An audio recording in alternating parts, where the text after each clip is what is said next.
Brava Executive Search e Aliá Mentoring apresentam Café com Sal.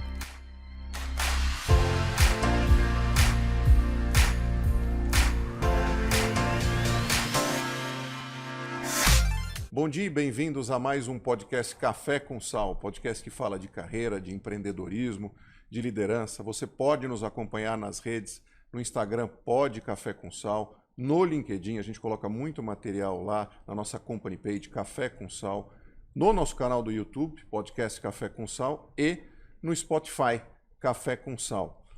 Nós agradecemos também a apresentação do nosso podcast, a Brava Executive Search, a companhia de recrutamento que é focada em posições de média e alta gerência. Você encontra mais informações sobre a Brava no site www.gobrava.com.br e pela Aliá Mentoring, a academia de mentoria de carreira, que tem sessões individuais, em grupo. Você encontra lá algum mentor que de fato possa fazer a diferença na sua trajetória profissional. Mais informações em www.aliamentoring.com.br. Estamos diretamente aqui do Shopping Parque da cidade, no Pocket Studio, e com grande honra recebemos Gal Barradas. Gal, obrigado pela tua presença. Eu vou aproveitar para apresentar a Gal, que tem um currículo invejável e interessantíssimo. Ela é nascida em Salvador e muitas vezes conhecida como Sotero Paulistana, não é isso, Gal? E formou-se em administração de empresas e fez especialização em semiótica, olha que interessante, pela Universidade de Paris 8, ou 8, falei direito, Gal? Na França. Com 30 anos de experiência, construiu uma sólida carreira como executiva, CEO e sócia de grandes grupos publicitários, agências de publicidade nacionais e internacionais, tendo sob sua gestão mais de 1.200 pessoas. Tá? A Gal é uma pessoa de muita coragem, vocês vão conhecer a história dela, e hoje ela é sócia de startups baseadas em tecnologia nas áreas de ciências de dados, educação e microvarejo. Ela também é autora de livro, pessoal. O livro se chama Novas Questões, Respostas Diferentes. A gente também vai falar sobre isso. Ele trata do impacto da tecnologia nas relações de consumo. Ela é palestrante frequente, também TEDx Speaker. Ela ganhou vários prêmios, entre eles o Women to Watch Brasil, do Meio Mensagem, para quem não conhece. E é ativista pela igualdade de gênero e diversidade. E é coautora do Woman Interrupted App, um aplicativo baixado em mais de 100 países. Atualmente ela é também conselheira do Instituto Verde Escola, uma figura muito importante que dá o seu, como diz o outro, give back para a educação. Gal, um prazer enorme te receber. Obrigado por ter vindo, pelo prestígio. Vou começar fazendo uma pergunta, quer saber de onde veio o Gal? Porque Gal é tudo, né? A gente, quando te conhece, percebe que você é muito de tudo, né? Bom, de onde veio essa força? em primeiro lugar, muitíssimo obrigada. Fiquei super contente com o convite, porque assim como você, eu gosto de dividir histórias, dividir conhecimento, Maravilha. interagir, enfim. Então, muito obrigada, é um prazer estar aqui. Bom, nasci em Salvador, né? Sotero paulistana, vem disso, né? E desde cedo eu saquei assim que eu queria ser uma pessoa que ia fazer negócios, mas eu tinha assim uma ligação muito forte com as marcas. Então eu sempre ficava assistindo televisão, eu queria saber o que queria dizer, o que aquela marca quer dizer, né, com essa comunicação. Eu me lembro um fato curioso, assim, a primeira vez que eu perguntei para minha mãe o que significava soft, das balas soft, e ela falou, soft é macio. Eu falei, mas como? A bala é dura, o que ela quer dizer com o nome soft, sendo que ela é dura? Então, eu tinha sempre essa conexão, assim, com a comunicação. Então, para mim sempre foi muito fácil me comunicar. Acho que é uma característica de família também. Muitas pessoas da minha família têm essa facilidade de comunicação. Como administradora de empresas, eu administrei em algumas empresas. Na Bahia havia grandes contratantes na época, inclusive foi um polo de publicidade muito importante, Sem fora dúvida. do eixo Rio-São Paulo. Estagiei em algumas empresas na área de administração, de marketing, mas eu queria trabalhar com comunicação e acabei indo trabalhar com Duda Mendonça lá. Era uma agência super premiada, né? Cannes, Clio, era a agência mais premiada fora do eixo Rio-São Paulo. Em determinado momento, eu decidi fazer a pós-graduação fora do Brasil e fui para fazer em semiótica justamente porque eu queria me aproximar mais dessas disciplinas ligadas ao significado, à construção de narrativas, e foi a melhor coisa que eu fiz profissionalmente, porque são lentes que você adquire para o resto da vida. é uma forma de ver o mundo, mas sobretudo pela experiência pessoal, porque eu era muito jovem e ali pela primeira vez eu me vi, né, precisando lavar minha roupa, ir no supermercado, cozinhar, etc, coisas que eu não fazia na minha casa. Então, a gente só se sabe capaz de fazer uma coisa quando a gente é colocada, né, à prova para fazer aquela coisa. E não tem saída. Não tem saída. Quando eu voltei, eu já vim para São Paulo, também a convite de Duda Mendonça, para Duda Mendonça e Associados. E logo depois, curiosamente, um amigo meu, que era da área de criação, mas um cara muito visionário, muito ligado em tecnologia, nós fomos conversar com um amigo dele, que era de uma empresa de equipamentos de informática, a antiga Packard Bell. E ele sugeriu o seguinte, ele falou, ó, montem uma produtora multimídia, porque vai chegar muita coisa de fora, muito CD-ROM para traduzir, para tropicalizar. Que ano era isso, Gal? 95. 95. Eu tinha 5 amigos que tinham e-mail, se muito. Era Né? grife. Era aquele modem. Então, era assim, bem nos primórdios mesmo da coisa. Mas estava muito em alta a coisa das apresentações multimídia. Porque o PowerPoint existia, mas ele não tinha escala comercial como ele tem hoje. Então, tudo era uma programação, né? Tudo a gente tinha que programar. Então a gente fazia grandes apresentações, fizemos livros infantis, chegamos a desenhar os primeiros MVPs da loja interativa do Mapping. Eu tenho esse portfólio guardado com muito carinho até hoje, foi uma das primeiras produtoras multimídia do Brasil. Quem é dessa época lembra sempre do nome da Manga Rosa, que era a nossa empresa. Bom, depois eu vendi minha participação para um sócio de tecnologias, justamente porque a tecnologia era core, era muito necessária, e ela foi se distanciando um pouco da comunicação e se aproximando da tecnologia por si. E aí eu tive a felicidade de ser contratada na W Brasil, que é um lugar onde eu fui muitíssimo feliz. Trabalhei para as maiores contas da agência, para Unibanco, Credicar, Hering, Sadia. Então foi um período excepcional. A W era uma agência realmente muito diferenciada, porque ela fazia branded content, mas não tinha esse nome. Mas todo mundo deve se lembrar, Só não dava esse nome. Não tinha esse nome, do CD da Raider, né? Aí tinha as camisetas da W, tinha lançamento de filmes, a gente fazia lançamento de filmes, as festas. Então, era realmente um caldeirão de cultura ali. Isso tem a ver com a personalidade do Washington? Não? 100%. 100%. 100%, porque ele sempre foi uma pessoa muito conectada de uma maneira muito ampla, né? Em cultura, informação, sempre muito antenado em tudo, e ele era muito generoso em dividir esse conhecimento. Então, ele nos estimulava muito a ler, a conhecer melhor obras de arte, a ir ao cinema, sabe, a viajar. Ele estimulava muito essa visão na gente, né? Porque a publicidade, de alguma forma, ela se aproxima da arte. Então, isso era muito forte. Não só ele, tá? A Gabriel Zelmaster também, que é o sócio dele, né, o Gabi. Então, nós éramos muito felizes na W Brasil, muito mesmo. Naquela época, foi um período sensacional. E, mesmo estando muito feliz na W Brasil, eu resolvi arriscar ir para um novo player do mercado chamado Agência Clique. O que te deu essa coceira? A internet. Como eu já tinha investido na área e eu acreditava que a internet tinha chegado para ficar, embora ainda fosse muito incipiente na época, mas os meios tecnológicos a serviço da comunicação ou da interação com o consumidor. Então eu vi ali na Agência Clique a oportunidade de voltar para esse ambiente que eu acreditava que tinha vindo para ficar. E fiz muito bem, porque tenho muito orgulho de ter passado pela Agência Clique, porque acho que tem o mérito de ter sido a primeira agência digital do Brasil com sucesso. Né? Acabou que eu fiquei até pouco tempo lá, sei lá, acho que não cheguei a ficar 1 ano, mas foi um lugar que eu aprendi muito, do ponto de vista de negócios, do ponto de vista da transformação que a tecnologia imprimia mesmo. Por que eu saí? Porque eu acabei sendo convidada para ir para a FNASCA. Okay. E a FNASCA era também um sonho, né, para os publicitários e publicitárias naquela época. E eu fui para trabalhar para a ZipNet, que era uma das maiores contas da agência e espetacular também, foi um cliente maravilhoso, né? Foi um case no Brasil, né? de produto de internet, de empresa pioneira na internet. E logo depois eu trabalhei, fui assumir o grupo da Skol, participei da construção da cerveja que desce redondo. Que case, hein? Que case maravilhoso. É um case que é referência no mercado de cerveja no mundo inteiro até hoje. Eu fiquei 8 anos completos na FNASCA e realmente, assim, eu sinto a FNASCA como minha casa, assim, ela não saiu de dentro de mim ainda, como a W também não saiu de dentro de mim.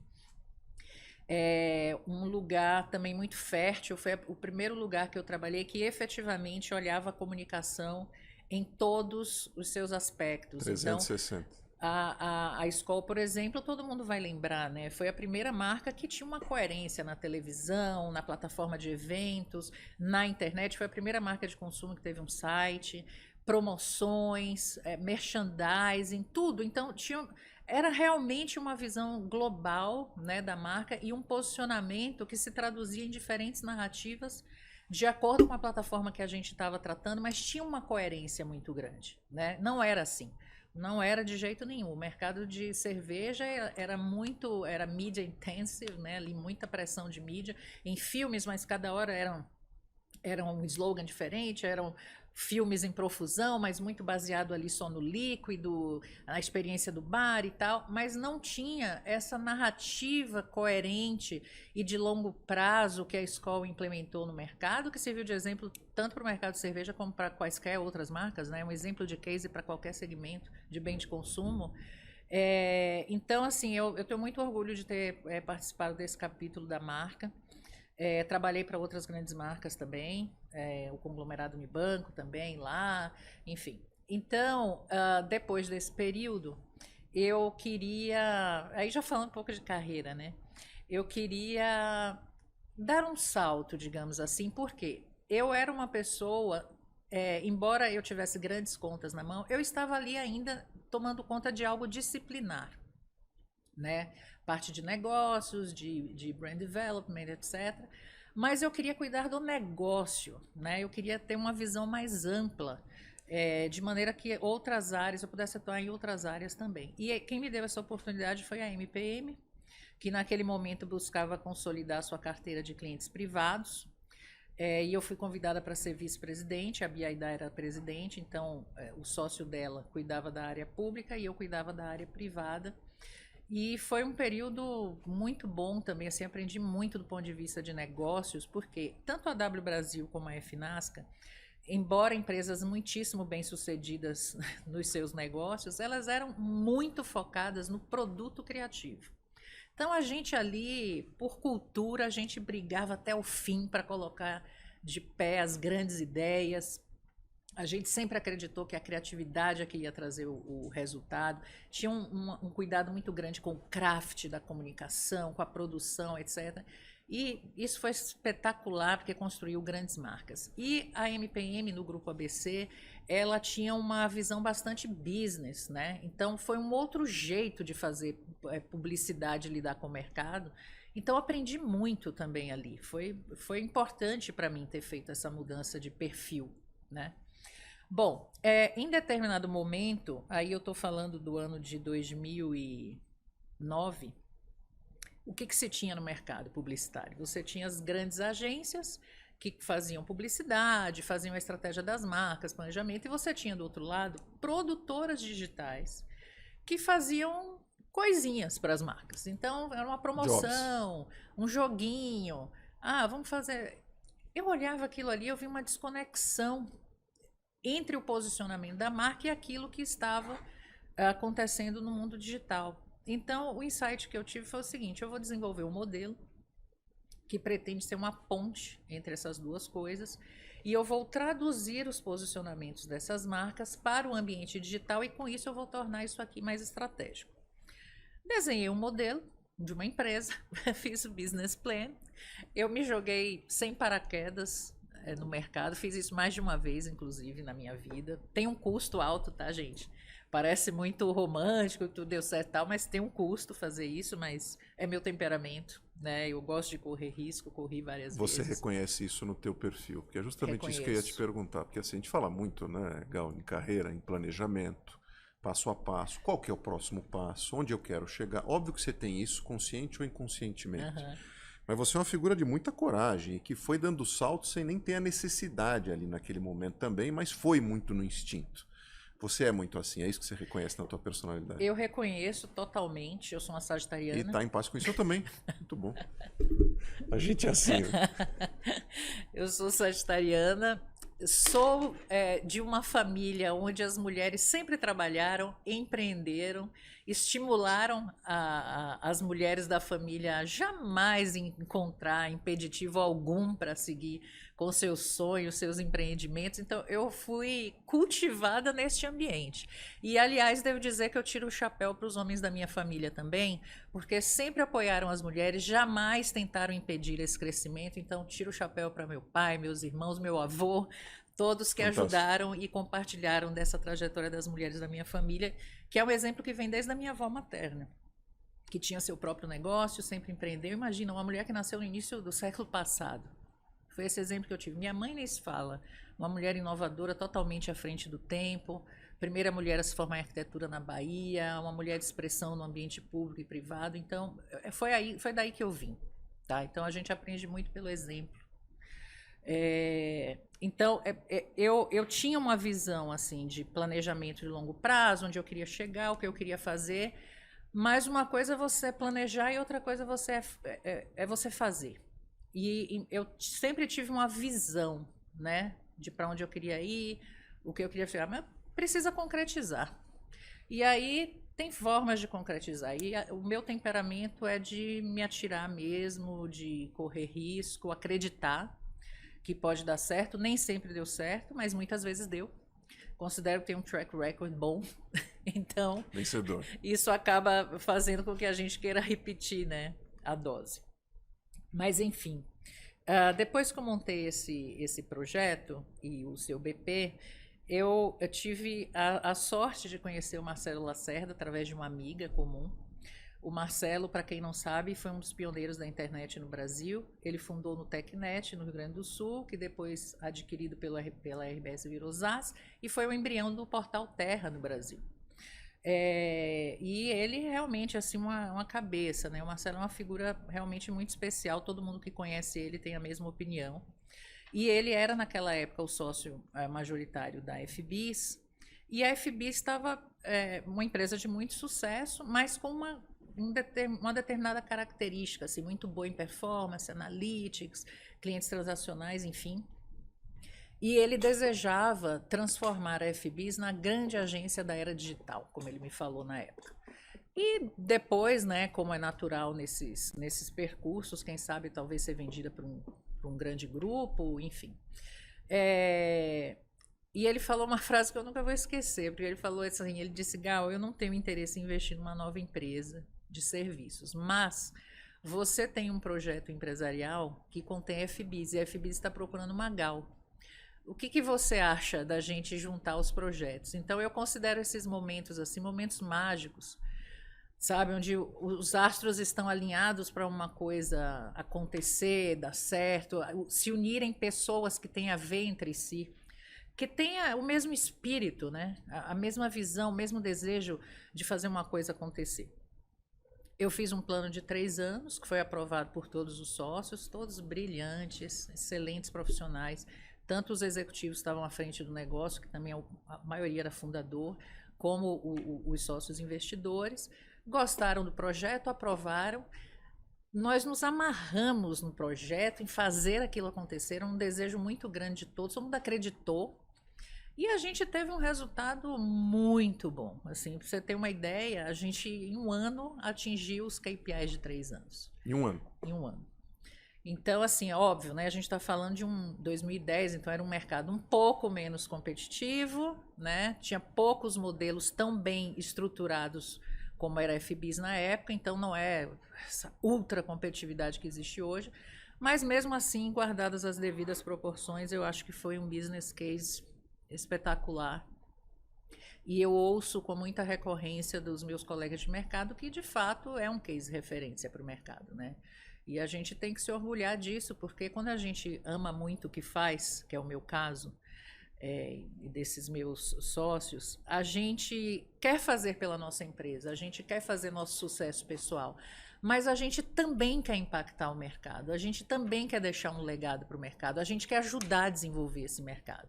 Então, esses marcos, eles são muito importantes para o mercado, para que ele se mostre forte, para que ele se mostre inovador, né? Para que outros venham a partir daí com coragem, com investimento, com determinação, para fazer o mercado crescer. Eu vou bem se o mercado vai bem.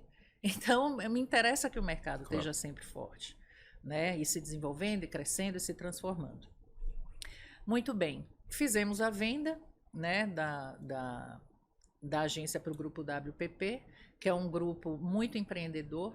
Na época, achei muito interessante, porque todas as ideias que a gente tinha, eles falavam qual é o plano, e vai em frente, vai em frente. Então, achei isso interessante num grupo multinacional, né? Foi a primeira vez, embora a Finasca fosse multinacional e a MPM também tivesse já uma participação na Omnicom, foi a primeira vez que eu, como executiva, me reportei direto, né, a um grupo internacional, e eu achei esse um ponto positivo da WPP, sempre nos estimular a empreender mais. Foi uma operação gigante na época, foi a maior venda de uma agência digital na América Latina, isso foi até divulgado na época, por isso eu estou falando aqui.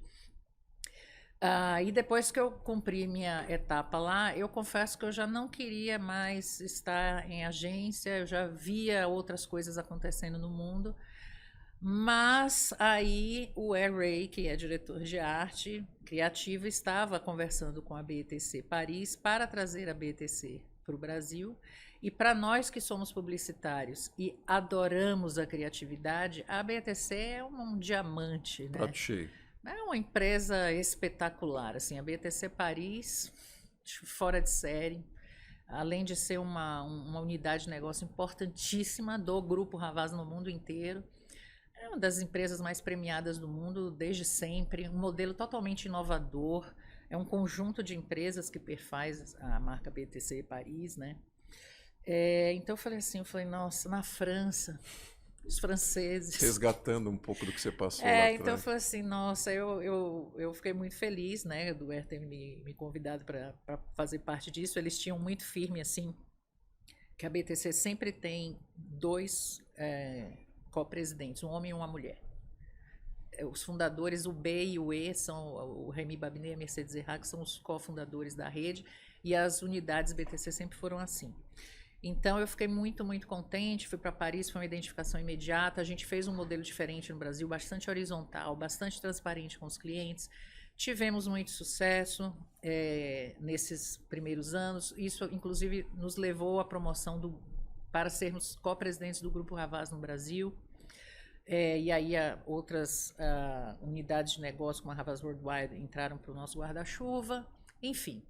E aí eu fiquei ali aquele período, né? Mas, de novo, eu tinha aquele sentimento dentro de mim de que eu queria ver outros modelos, porque eu já estava há muito tempo também no mercado publicitário, né? Não é que eu estava ali há pouco tempo.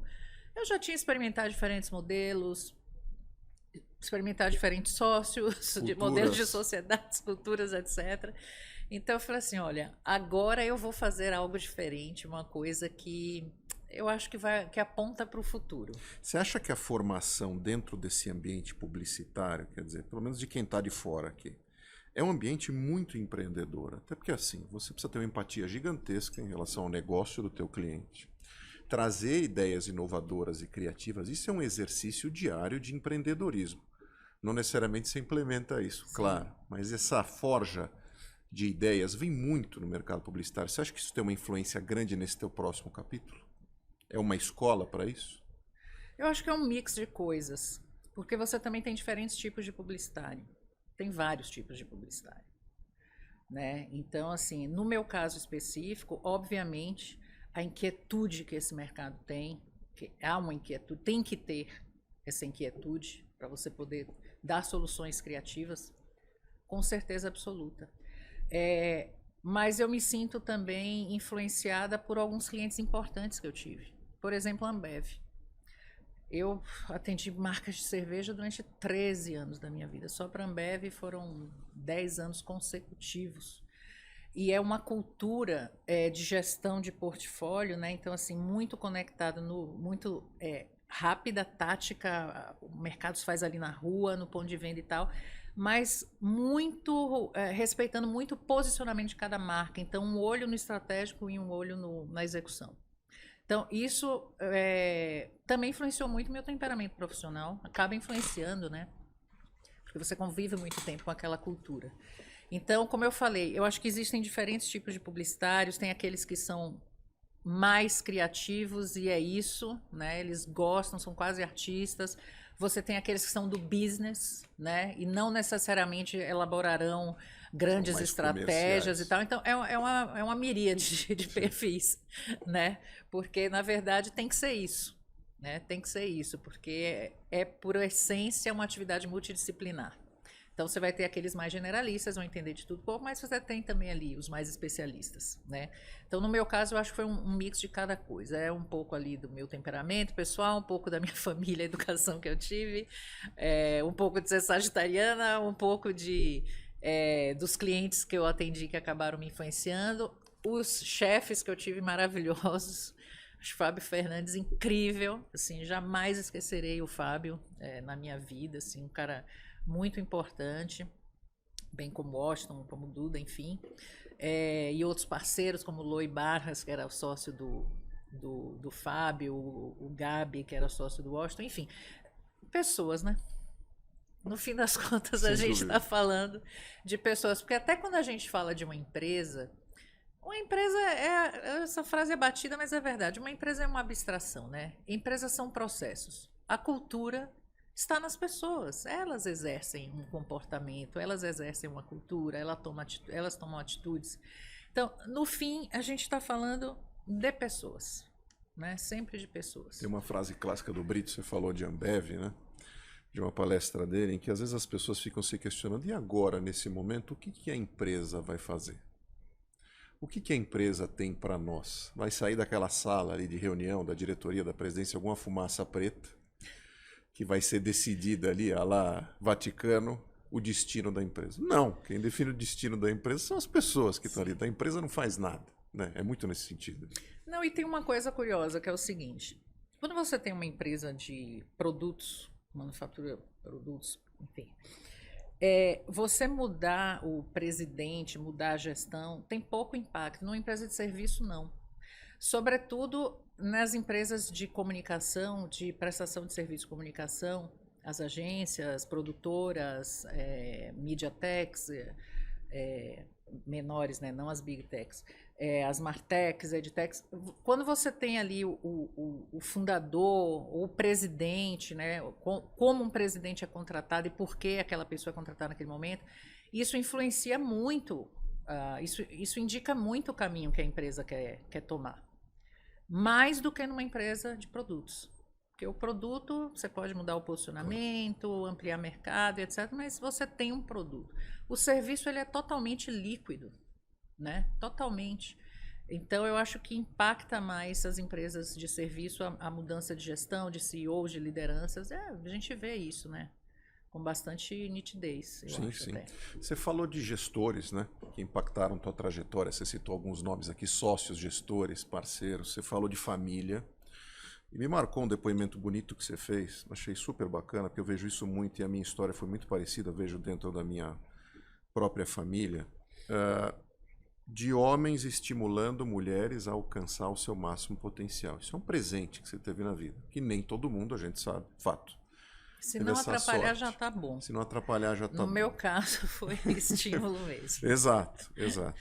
A gente fala muito hoje, claro, e deve falar, e você dá muita visibilidade a isso, acho que é importante que todos saibam, a gente também explore isso um pouco mais, para a liderança feminina, né? O impacto feminino nas organizações, a mulher ter essa visibilidade e essas oportunidades. O quão para você é central o papel do homem nisso? Porque acho que é uma confusão de todos na comunicação disso, do afastamento do homem, ou do deixar o homem de escanteio, vamos dizer assim, sendo que, na minha opinião, não sei, quero ouvir tua colocação, ele tem papel fundamental nisso. Sem dúvida. Né? Como é que é teu olhar sobre isso? Simples, eu preciso de votos. Precisa de votos, precisa de número. A maioria dos cargos de decisão ainda estão ocupados pelos homens. Então, se eles não entenderem o porquê da transformação, não há transformação.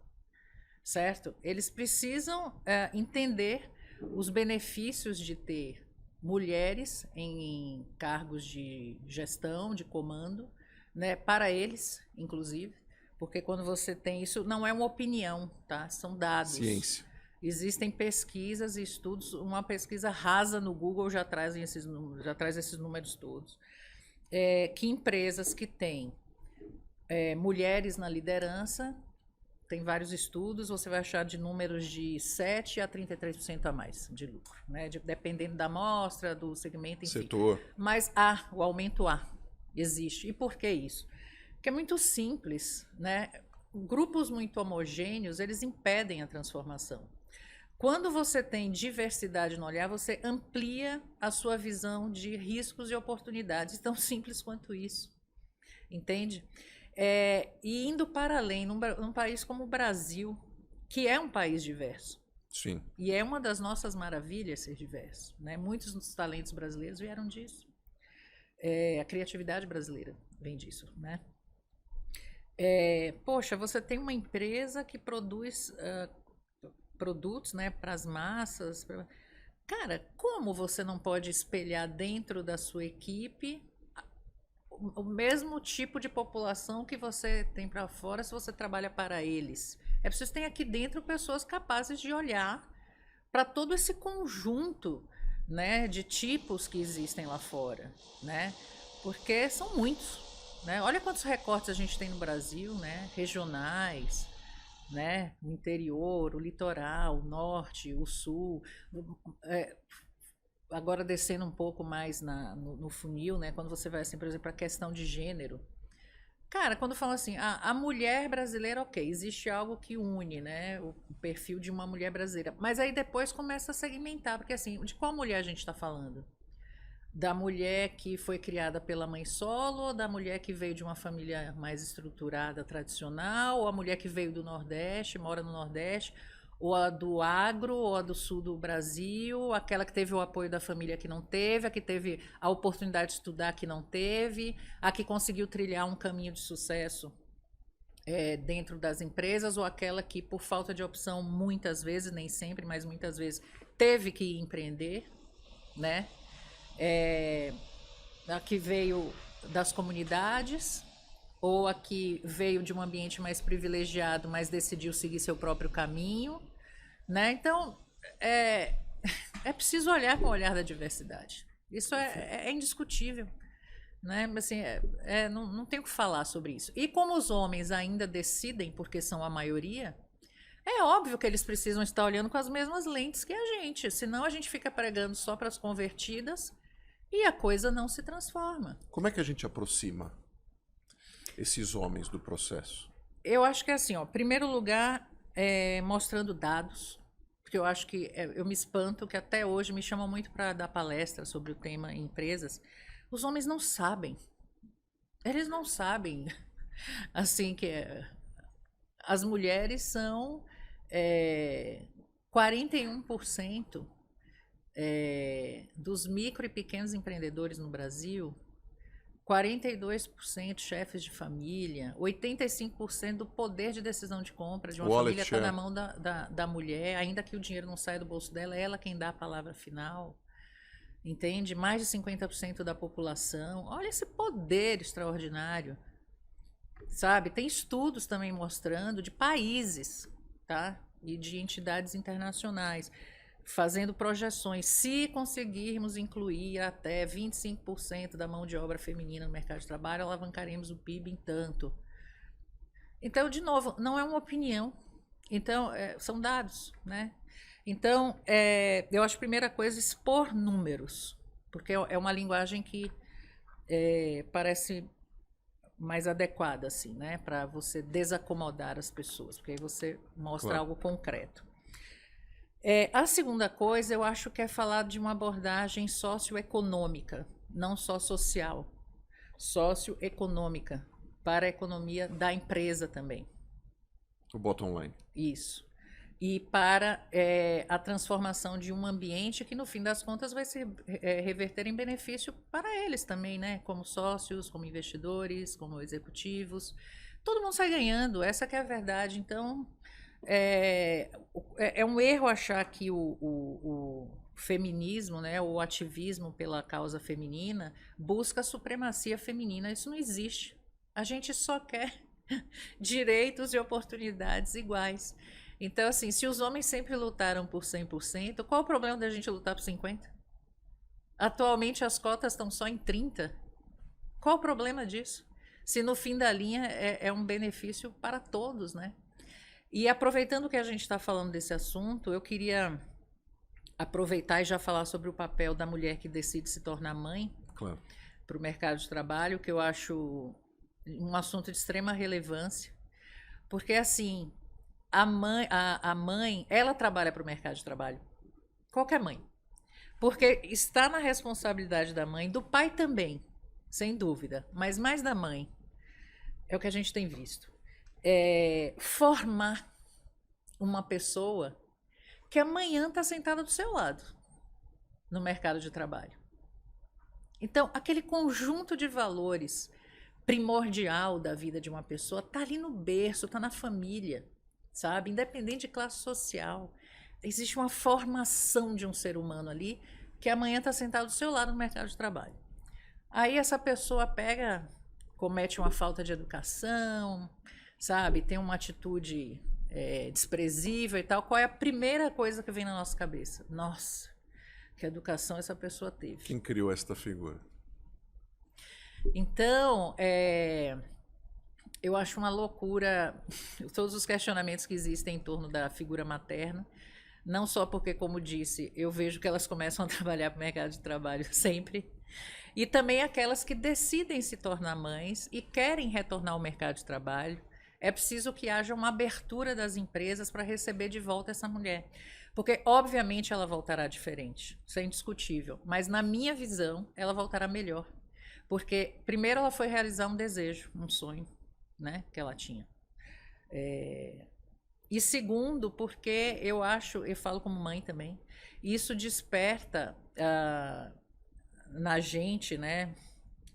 Isso não é nenhum dado estatístico, isso é fruto da minha vivência comigo e outras mães, um outro olhar sobre as pessoas, né? É indiscutível que as mães têm a paciência de ensinar, de apontar o erro, mas dizer qual é o caminho correto. Existe essa disposição. A empatia em relação aos gaps que todos nós temos. Exatamente. Um olhar de amor sobre isso, né? Um olhar de conjunto, porque aí é a família, né? Enquanto é só um casal, é um casal. Quando vem os filhos, é a família que se forma. Então, olhar um conjunto de pessoas, né? E como é a dinâmica daquele conjunto de pessoas. E aí eu podia ficar aqui horas falando sobre isso. Sim. Mas eu gostaria só de pontuar esses aspectos aqui que eu já acho bastante relevantes. Já eu quero entrar no teu aspecto empreendedor teu. Você falou de coisas que são, obviamente, impactantes e de muito conhecimento, que nem todo mundo tem. Visibilidade sobre esses dados. E acho que o momento nosso aqui é também fazer isso. A gente recentemente perdeu duas figuras emblemáticas quando a gente fala de mulheres brasileiras. E olha que curioso. Uma que representa um status quo talvez um pouco mais antigo, amplamente amadas, tá? E outra que contestava um pouco tudo isso. A gente perdeu a Palmirinha, que tem aquela figura de vó, da Sim. mulher na cozinha, não de forma pejorativa, mas alguém realizada Sim. com isso, feliz, admirável, um talento nato para se comunicar, para cozinhar, enfim, de um carisma sem igual. E a Rita Lee, que era alguém que, de certa forma, escapou ou questionou esse status quo que a Palmirinha representava. Além da simbologia de tudo isso, acabei caindo num texto teu, que falar um pouco de Rita Lee, porque eu sei que você é fã. E acho que tem o papel, inclusive, da mulher e da responsabilidade da própria mulher de tomar um pouco mais de rédea em relação à tomada de risco, os lugares que ela se coloca, como ela se encara e etc. e tal. No recrutamento, a gente vê muito isso, Gal. Na aplicação de currículos para posições, muitas vezes você vê uma quantidade gigantesca de homens aplicando ou arriscando aplicar seu currículo para posições que têm pouco a ver com a sua trajetória ou menos a ver, mas de qualquer forma eles se sentem à vontade para mandar esse currículo. O público feminino não faz isso. Se não é 100% aquilo que a mulher, não querendo dizer que todas são assim, mas que a mulher se vê fazendo ou se vê capaz para desempenhar aquela posição, ela não arrisca mandar o material. E eu vi no seu texto sobre a Rita Lee, entre inúmeras coisas que você colocou, algumas frases ou colocações que me chamaram a atenção. Por exemplo, não me senti à altura do lugar que conquistei. Tive dúvida se daria conta e recuei. Carreguei culpa por trabalhar e não estar mais tempo com os meus filhos. Dei mais importância aos que os outros falavam e isso acabou afetando o meu desenvolvimento. Quando não vemos alguém parecido com a gente no topo, fica difícil acreditar que podemos chegar lá. E você conclui ali dizendo que provavelmente a Rita Lee nunca deve ter dito uma dessas frases. Talvez até pensado, mas dito não. Como você vê essa questão, não só da gente perder duas figuras emblemáticas do Brasil, mas a questão feminina, talvez não de autossabotagem, mas não de fato se dar a oportunidade de chegar lá? Então, bom, em primeiro lugar, sou fã das duas. Também. Eu fiz um post da Palmeirinha você também. fez? Fiz. Tá bom. Talvez você não tenha visto, porque eu não fiz no LinkedIn, eu fiz nas outras redes. Ok. Mas da Rita Lee realmente é um caso especial, porque a Rita Lee é a trilha sonora da minha vida desde os 8 anos de idade, que eu sou fã dela, assim, de comprar disco. Minha mesada, eu fui lá comprar um disco. De Rita Lee, criança. Eu tenho esses LPs todos até hoje. Mas assim, você veja, são duas pessoas, como você falou, tão emblemáticas, né, do cenário artístico brasileiro, vamos dizer assim, que a Palmeirinha como estrela de televisão, né, acaba sendo uma artista também, Claro. mas com backgrounds familiares completamente diferentes. Quem viu a entrevista da Palmeirinha sabe que ela veio de um lugar de muito abuso, agressividade, prejuízo, Sofrida. por parte da mãe, da família, depois do marido e tal. E a Rita Lee, embora fosse de uma família tradicional também, né, ninguém segurou ela. Não. E aí a família foi apoiando, né, porque quem seguraria? Não. Né? Impossível. Mas assim, backgrounds completamente diferentes. E a Palmeirinha teve a virtude de saber fazer a virada idosa, né? Idosa, porque se achava idosa naquela época, gente com quase 70 anos, tá? Sim, exato. Mas hoje não mais, mas para aquela época dela, ela já era uma senhorinha, né, naquela época. E olha o sucesso maravilhoso que ela fez. E o post que eu fiz, inclusive, foi sobre um trabalho que nós fizemos com ela para o Itaú, na minha época de FBs. E ela conquistou todo mundo encantado, porque ela topava tudo. Tem um dos filmes que ela aprendia a andar de skate. E que alegria, que vontade de viver. Não, olha, uma pessoa assim, realmente, nenhum de nós esqueceu. E sabe que eu fiz esse post? E depois eu vi que várias outras pessoas trabalharam nesse mesmo trabalho, fizeram também, e até a galera do Itaú comentou e tal. Então você vê como foi marcante pra gente isso, um negócio que aconteceu mais de 10 anos atrás. Enfim.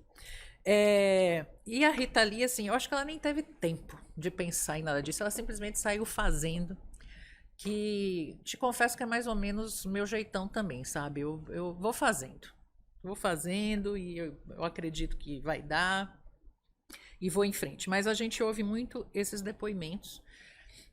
Eu dou mentoria também para mulheres, já dei mais, hoje em dia eu tenho menos tempo, hoje eu tenho uma mentorada só, mas já tive várias, inclusive, ao mesmo tempo. Algumas pessoas que me procuram, me pedem 1 hora de conversa, se eu achar que eu posso contribuir, eu dou essa conversa. Então, isso que você falou aí são coisas muito recorrentes. E é uma pressão do ambiente para que seja assim. Eu me considero bem-sucedida. E muitas vezes em entrevistas perguntaram, você nunca passou por nenhum problema por você ser mulher e tal? E eu costumava responder que não. E não é verdade, depois caiu a ficha. Eu falei assim, como não? Que resposta louca é essa? Claro que sim, aquele dia que falaram isso, aquele dia que fizeram aquilo. Lógico que isso era preconceito, porque eu era mulher naquele lugar, naquele momento, naquele ambiente.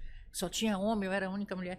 Então, começou a cair minha ficha e minha resposta estava completamente errada, porque mesmo quando a gente não se dá conta na hora, que é o normal, existe sim. É uma pressão estética, tem uma pressão de comportamento, tem os códigos, sabe? Tá no ar, às vezes. É uma coisa assim impressionante. Então, eu entendo bastante que muitas mulheres sintam isso, mas elas não podem parar. E quando me convidam para dar palestras, muitas são sobre Mentorrupting, por causa do app. Aliás, eu queria avisar aqui para o pessoal o seguinte, o app funciona lindamente, maravilhosamente, só que eventualmente ele está fora do ar porque tem que fazer as atualizações. Okay. Então, se alguém for procurar na loja da Apple, do Google e não tiver no ar, vai voltar. É que a gente tira, faz a atualização e volta, aí fica uns dias fora do ar.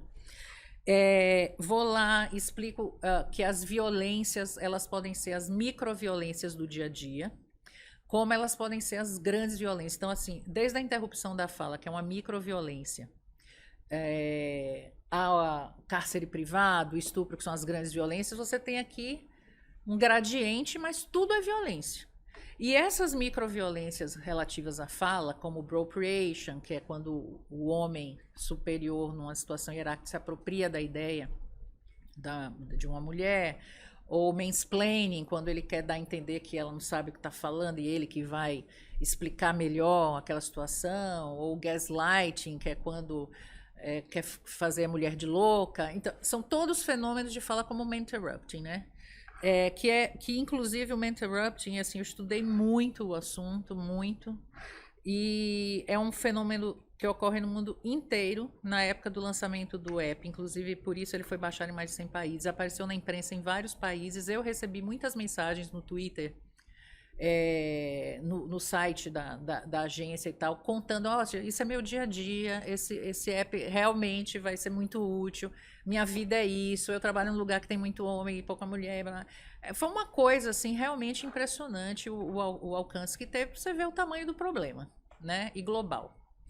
Então, quando eu vou falar sobre isso, normalmente me perguntam assim, e o que faz para a gente acabar com isso na empresa? E que bom que perguntam, porque querem resolver o problema, né? Então, eu acho que existem algumas medidas assim que as mulheres precisam tomar sem medo, porque se elas estão amparadas pelo seu conhecimento técnico e pela sua seriedade, não existe motivo nenhum para que elas se deixem ser interrompidas, nem na fala, nem na trajetória, nem nas suas ideias, nem nada. Então, assim, é comum, eu já presenciei isso mais de uma vez, e também mentoradas já me falaram isso, que é assim, vai ter uma reunião. Ela tem uma ideia para expor na reunião. Ela está convicta daquela ideia, ela tem dados que fundamentam aquela ideia. Entra na reunião, para já, assim, é a última a entrar na sala, e senta lá na pontinha da mesa. Aí as vozes masculinas dominam a reunião, e isso também tem estudos, tá? Na palestra que eu faço tem lá dados de estudos que mostram como as reuniões foram mensuradas, dominadas por vozes masculinas. E aí termina a reunião e ela vai embora. E eu já peguei mulheres desse tipo, que fizeram coisas desse tipo, e disse assim, escuta, mas por que você não falou? Por que você não colocou sua ideia ali? Eu ia apoiar. Depois eu falo. Não me senti à vontade na hora para falar e tal. Tem que falar. E tem que entrar primeiro na sala de reunião e sentar no meio da mesa. Porque isso fala também. Isso é uma narrativa. Você ter a atitude de entrar entre as primeiras na sala e sentar no meio da mesa, isso já é uma narrativa. Isso já está contando uma história. E pede para falar logo. Não deixa para o final. Já pede para falar. Mas tem um momento de falar a ideia. Tá bom, mas não deixa terminar a reunião sem falar. E se te interromperem, continue falando. Aconteceu uma coisa outro dia comigo no restaurante que eu achei inacreditável. Mas é bom para o meu laboratório. Eu fui almoçar sozinha, às vezes eu gosto de almoçar sozinha, porque é uma hora que eu falo com muita gente o dia inteiro. Então é uma hora que eu uso para mim, para pensar, para refletir. Então eu fui sozinha no restaurante. Eu estava sentada numa mesinha aqui encostada na parede de 2 lugares. E aqui do lado tinha uma outra mesa com 4 homens. Blá, blá, blá, blá, falando, eu aqui comendo, pensando. Aí eu chamei a moça atendente. Ela veio na minha direção. Quando eu ia falar o que eu queria, o cara daqui começou a falar com ela. E pedir coisa. E eu continuei falando. E ele falando e eu falando. Aí ela ficou com aquela cara assim, meio espantada, sem saber para quem olhar. Eu falei para ela, quem te chamou fui eu. Você ouve primeiro a mim, por favor, e depois você atende outra mesa, por favor. Entende? Se a gente não fizer isso, eu vou deixar o cara, atravessou o meu chamado, viu que eu já tinha feito a menção de falar, já tinha começado a falar, o cara nem me conhece. Isso é uma falta de educação total, né? De onde veio esse cara? Que educação ele recebeu em casa? Né? Então, assim, essas coisas a gente não pode deixar passar. Porque é a prática que vai fazer a mudança. Então, o discurso é importante, fala-se muito sobre esses temas hoje, espetacular. Antes nem se falava. Mas é preciso partir para a ação. Senão a coisa não muda. A gente tem N exemplos né, relativos a isso. Na época do app tinha um monte, que inclusive acabou inspirando a gente a desenvolver. A eleição americana, o Trump interrompeu a Hillary Clinton 51 vezes no debate, né? Tinha caso lá do Kanye West, que tomou o microfone da mão, né, da Taylor Swift, teve o caso da Adele, enfim. E aí depois a gente viu, né, a ministra Carmen Lúcia reclamando sobre isso, né, as senadoras reclamando sobre isso. A gente vê isso cotidianamente no Brasil. E a gente não pode deixar passar. Porque não tem motivo para deixar passar. Nenhum. Gal, que aula, hein? Super obrigado, porque assim, e eu que trabalho com recrutamento e tenho que estar atento a todas essas questões,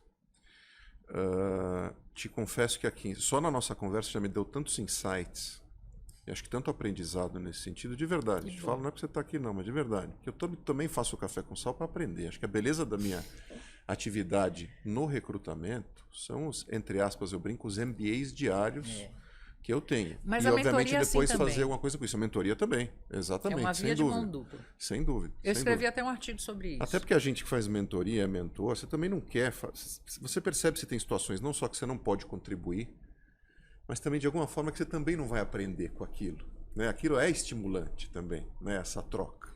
Então, acho que a gente sempre está de olho nessa relação. Né? Tem que ser ganha-ganha dos dois lados, normal. Falando um pouco de ação, você falou muito de ação. Você é uma empreendedora e se provou uma empreendedora em ação. Conta um pouco dessa outra etapa da tua vida, que acho que tem impactos econômicos, sociais, no feminino também. Sim. Em continuidade ao que você estava colocando, por favor. Bom, quando eu saí do Grupo Havas, eu decidi que, naquele momento da minha vida, até pelos meus anos já de profissão e tal, como eu gosto muito de tecnologia, sempre gostei, eu falei assim, eu vou dar um mergulho agora no mundo das startups. Era um assunto que estava rampando, né, como a gente fala. E aí eu vou entender, vou aprender com essas empresas que já nascem baseadas em tecnologia, já usam ciência de dados, precisam usar para otimização e tal.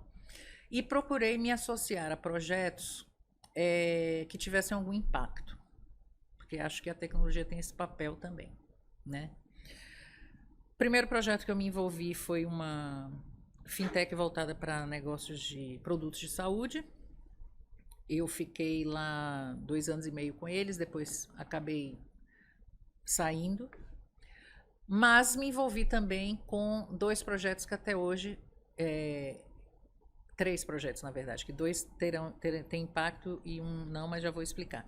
Esses outros 2 também um impacto direto assim, na vida das pessoas e um deles das mulheres.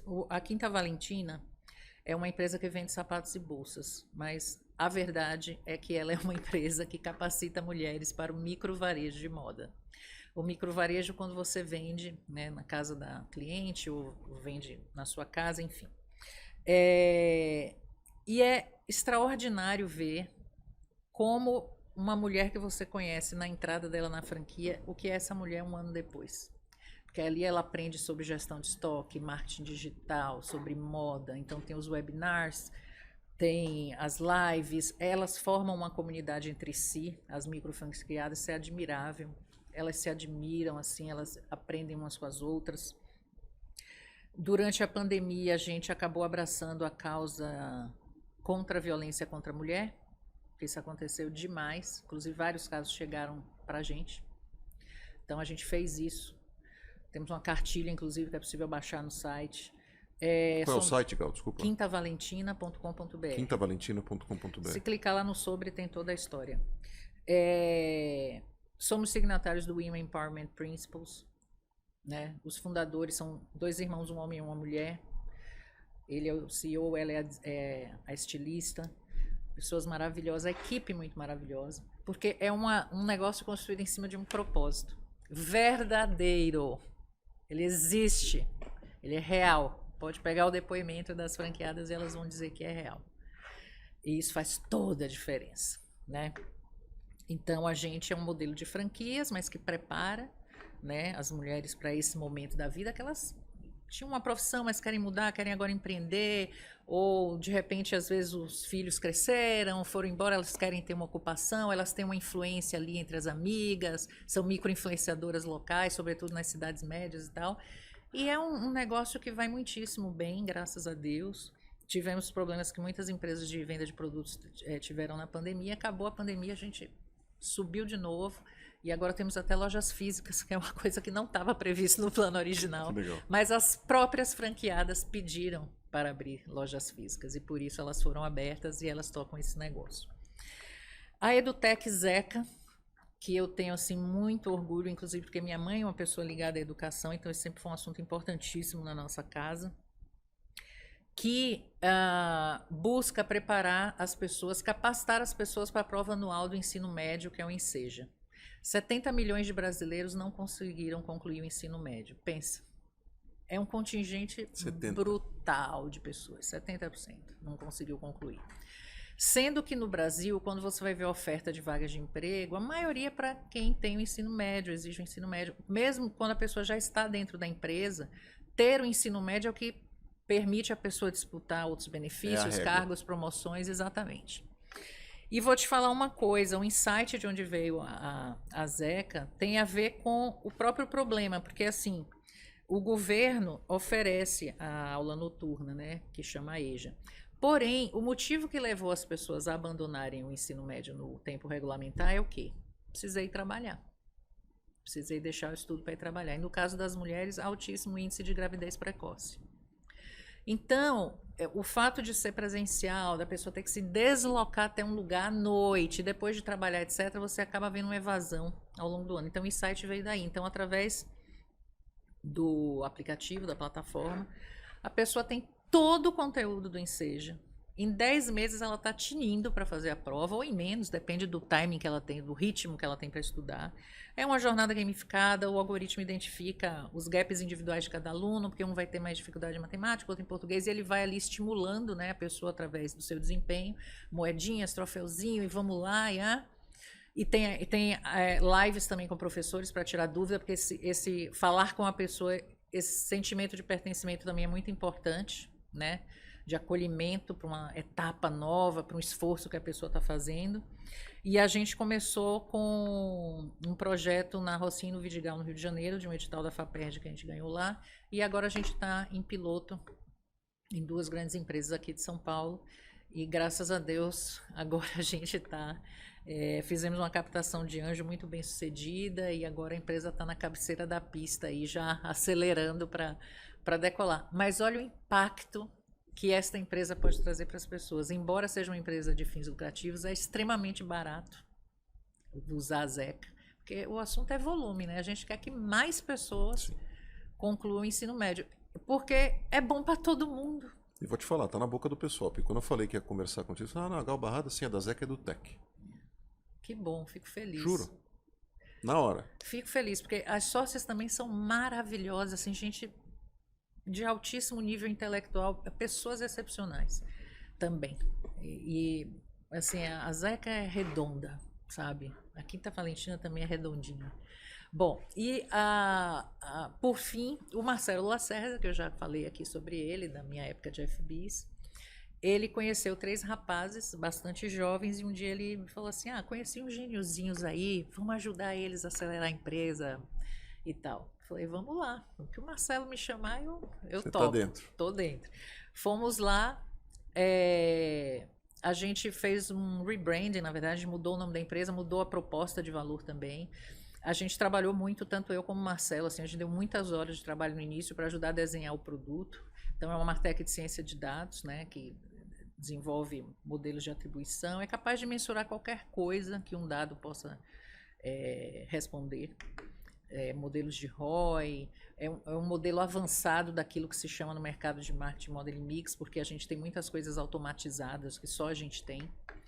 Então, a gestão das verbas de marketing, o nosso software eu considero o melhor que tem hoje. E pretendemos crescer muito, né, ainda. E é uma empresa também que tem 2 anos de vida e totalmente tracionada, assim, a gente está muito feliz. Os rapazes realmente são incríveis. E, de novo, o que tem em comum nessas 3 empresas? A unidade entre os sócios. A mesma visão, os mesmos valores, o mesmo jeito. Sabe? Isso é muito humano, né? O mesmo jeito. Então, assim, a gente tem os mesmos valores, a mesma visão, os mesmos objetivos. A gente concorda que existe uma forma de fazer a coisa que funciona e que é o que nos deixa tranquilos de que a gente está fazendo a coisa certa e sendo éticos e transparentes com nossos clientes. Então, essa amálgama das pessoas, para mim, é um dos pontos fundamentais assim, de uma empresa dar certo. Isso é muito bom, porque assim, às vezes eu acho que o mercado investe mais em fazer assessment para escolher seus executivos e não faz o mesmo esforço e bota a mesma energia para escolher seus sócios. Não percebe isso? Você acha isso? Eu acho. É. Eu acho sim. Eu acho que assim, você tem uma questão de, não vou dizer de sorte, mas assim, de ter conexão com pessoas, de ter vivido com elas em outros momentos, já conhecerem teu estilo. Por você ter uma certa visibilidade também, as pessoas já sabem mais ou menos o que esperar, o que você pensa. O que a gente vê, por exemplo, eu tenho um aspecto de recrutamento que vai, por exemplo, para o mercado jurídico muitas vezes, o mercado de serviço, empresa de serviço, sociedade, não é brincadeira, você sabe que você já viveu várias, né? Não se dedica a mesma quantidade de energia para escolher sócio do que muitas vezes você escolher um executivo teu, isso é fato. Então, acho que seu depoimento é importante. Interessante. Porque assim, eu também já estive em negócios que não deram certo, Claro. tá? E eu acho que é assim, minha mãe é uma excelente frasista, tá? E uma das frases que ela fala bastante é: só a convivência desnuda as personalidades. Então, às vezes você até tem ali aquele, né, a recomendação, o assessment, encostou, simpatizou, legal, as mesmas ideias. E o dia a dia vai mostrando que não é. Mas isso aí também é fator humano, né? Claro, não faz dá, parte da não vida é em ciência exata, qualquer né? aspecto. Mas você tem um ponto interessante. É sim, a dedicação de energia e de investimento não é a mesma. Porque muitas vezes ela está centralizada na ideia. E não é só a ideia que segura. É como a gente chega nessa ideia, como a gente implementa essa ideia. Eu vejo muito isso. Você é uma pessoa disciplinada, Gal, com as coisas? Desculpe, Imagina. E mais um ponto que eu acho também, que é assim, alinhar as expectativas dos sócios também no longo prazo.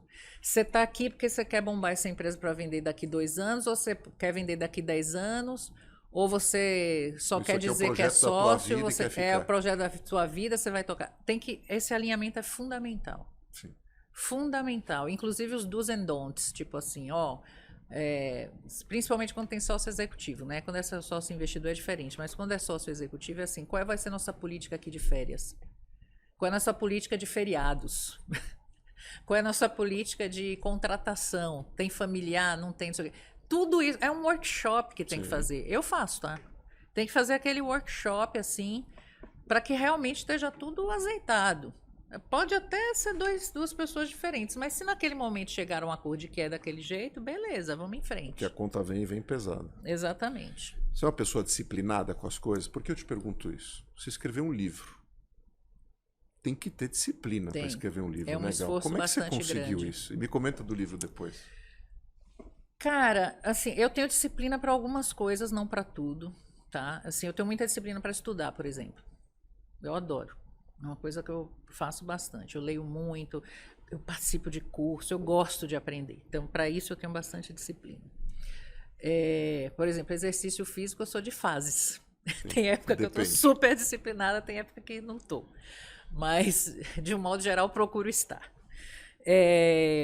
Mas, assim, o livro, quando a gente se propõe a gente mesmo escrever um livro, é um esforço pessoal muito grande, físico até, né? Então, esse livro eu escrevi ao longo de 1 ano e eu me propus a todo fim de semana me trancar no escritório, avisei para o meu marido e para os meus filhos, e foi muito bonitinho que toda hora eles abriam a porta assim no fim do dia e diziam assim, e aí, acabou? Todo mundo com saudade. E aí, já tá bom por hoje? Já podemos falar com você? Mas essa disciplina eu tive. Todo fim de semana, todo sábado, sobretudo, era o dia que eu pegava, escrevia. E aí tem uma coisa que não tem muita ordem, porque às vezes você escreve 2 capítulos, né, num fim de semana, um capítulo, E às vezes eu já queria ir para os seguintes e depois revisava 3, 4. Mas teve algumas vezes que eu fiquei burilando aquele, e não conseguia ir para frente. Ou eu escrevia e dizia assim, mas essa abordagem não está muito original. Vou estudar outros pontos de vista disso aqui. Então, é muito trabalho intelectual e físico também por conta dessa dedicação de tempo e espaço que você precisa ter, entendeu? E você gosta de estudar, como você falou. Para estudar, precisa ler. Sim, não tem adoro. muito escapatória. Qual que é o teu livro preferido hoje? Ou os teus livros de cabeceira que você fala assim, isso aqui eu não vivo sem. Não necessariamente a gente lê eles inteiro de uma vez, né? A gente vai, Sim, resgata, lê, com vai e certeza. volta, etc. Eu tenho muito orgulho de ter lido tudo que eu li. Inclusive, você chegar na minha casa, uma estante gigantesca de livros, tanto eu como meu marido, a gente adora ler. E, inclusive, é um conselho que eu dou muito para os novatos. Eu dou muita palestra em universidade também. E normalmente de marketing, né, comunicação. E sempre perguntam assim para mim, né? No fim, algum professor pergunta: que conselho você dá para o aluno que vai entrar no mercado de trabalho e tal? Eu falo: leia. Leia, mas não é para ler o TikTok. É ler livros, algo que vai te dar princípios, fundamentos. Os clássicos. Eu falei assim, todo mundo aqui usa rede social, certo? Certo. Quantas redes sociais você usa? 4, 3? Todo mundo, 24 horas por dia. Alguém aqui já leu Sociedade em Rede do Manuel Castells? Ninguém tinha lido. Eu falei assim, gente, é fundamental um profissional de marketing. Marketing é ir ao mercado e disputar atenção hoje em dia. Um profissional de marketing, de comunicação que exige um pouco de antropologia, de sociologia, de psicologia, ler uma obra como essa. Sabe por quê? Se vocês não lerem, vocês vão ser sempre iguais aos seus pares. A pessoa que lê, primeiro que ela já se torna uma pessoa melhor a cada livro que ela termina de ler. Ela forma argumentos. Então, você pode ser aquela pessoa que vai entrar numa sala de reunião com o seu cliente, entrar muda e sair calada, ou dar uma contribuição banal. Ou você pode ser aquela pessoa que desempata a reunião, que faz com que o cliente olhe para você e que você conquiste a confiança dos seus pares, da sua equipe. Então, só a leitura dá isso, sabe? É muito importante a gente passar essa mensagem para as gerações novas. Parece uma coisa clichê, mas é clichê mesmo. Porque é o fato, gente, os jovens não têm o hábito de ler coisas longas, né? Eles podem até ler, mas a geração dos textos curtos. E não tem download para certas coisas. Exato. Então, até a paciência de ler, né? Você precisa ter de um tempo, inclusive, para você entender aquilo ali, ter o desejo de formar uma opinião sobre aquilo. Imaginação, criatividade. Exatamente, associação de ideias, né? Criatividade é associação de ideias. Sem dúvida. Então, isso para mim é fundamental, porque senão fica todo mundo igual e raso, o que é pior. Você vem de um ambiente de cultura, né? Lato sensu, consumo de cultura. Sim. Cinema é assim pra você também? Ai, amo. Séries também? Também. Tem dicas pra gente, né? Olha, as séries eu amo as policiais. Policiais. Adoro. E Aquelas você dorme depois bem? Vê à noite e dorme numa boa? Crimes são as minhas preferidas. Porque Dorme tem muito numa de boa? semiótica. Tem, verdade. Desvendar crimes. Essas são as minhas preferidas. Tem alguma agora da vez?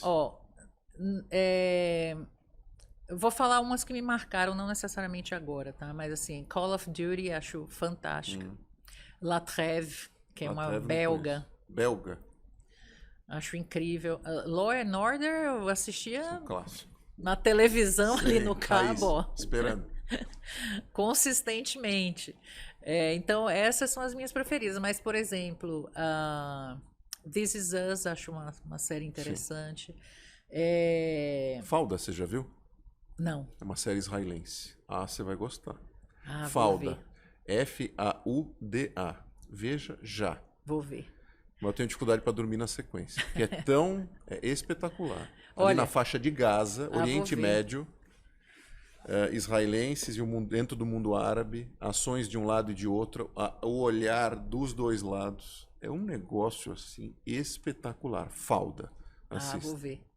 Big Little Lies acho Nunca vi. esplêndida. Esplêndida. Se tivesse a temporada 3, 4, 5, você assistiria todas. Acho maravilhosa. Você que é fã de marca e cinema, para finalizar, para não abusar, viu o filme da Nike? Ainda não, mas Não, vou assistir. tem que ver. É que não tinha entrado ainda, né? Vai entrar esses Já dias. entrou, já vi. Tá lá na minha listinha pra Espetacular. assistir. E não é porque eu sou Vou ver. basqueteiro, não.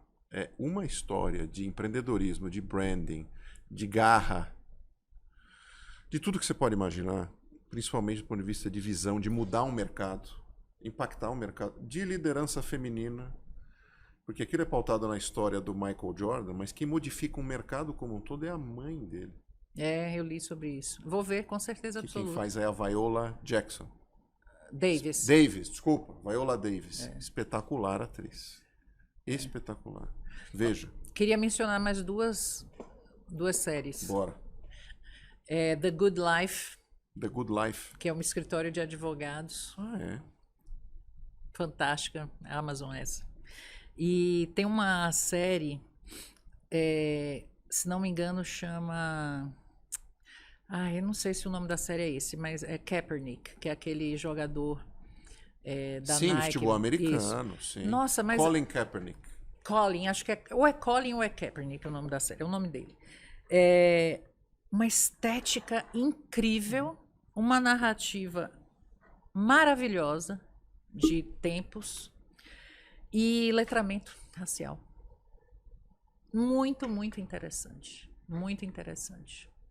E, inclusive, o filme ganhou o Oscar, que eu ouvi muitas críticas, esqueci o nome agora, é Tudo ao mesmo tempo aqui agora, sei lá, esqueci Sim. o nome. Sabe qual é, né? Sei qual é, mas não vou lembrar o nome. Péssimo de nome do filme. Eu ouvi muitas, muitas críticas ao filme. Eu mesma, quando comecei a assistir, eu falei assim, nossa, que horror, mas que filme ruim.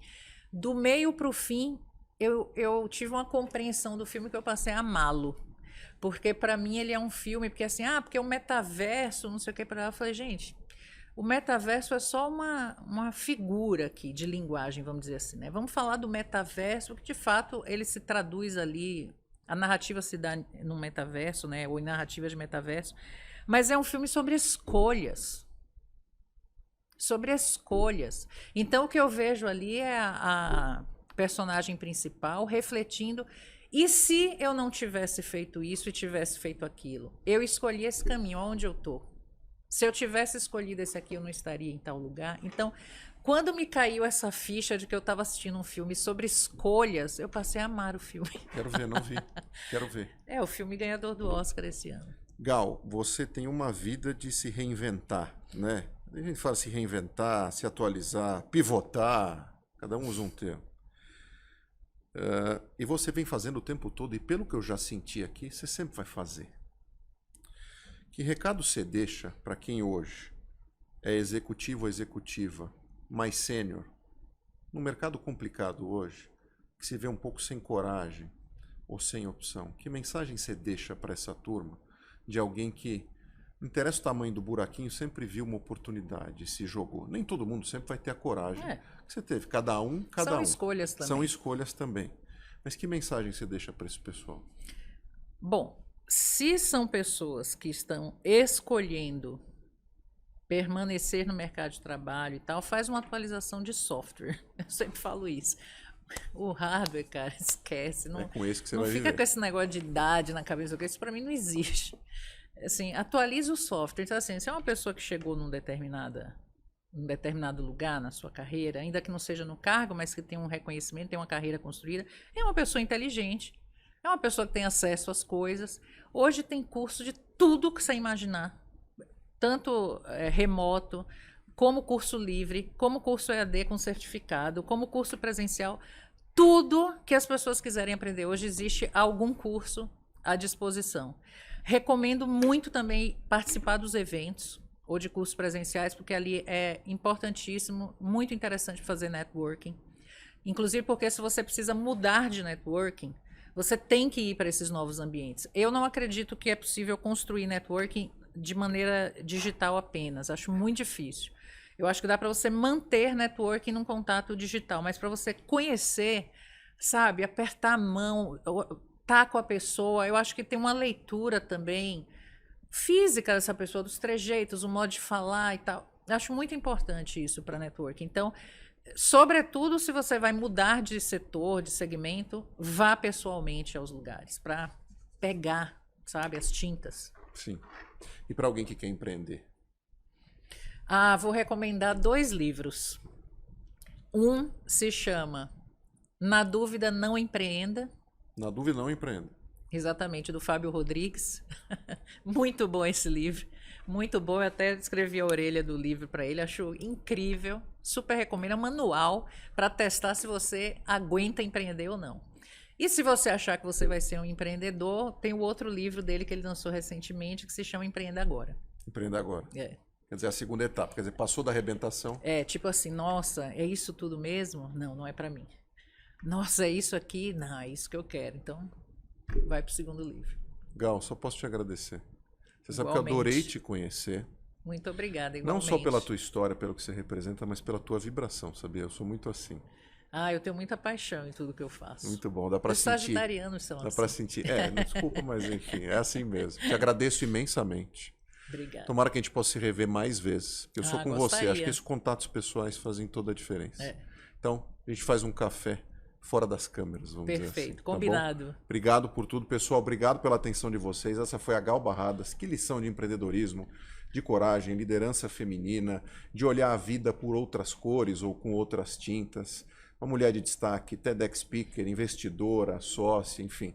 Um banho hoje de aprendizado. Obrigado pela atenção de vocês mais uma vez e até o próximo Café com Sal. Tchau, tchau.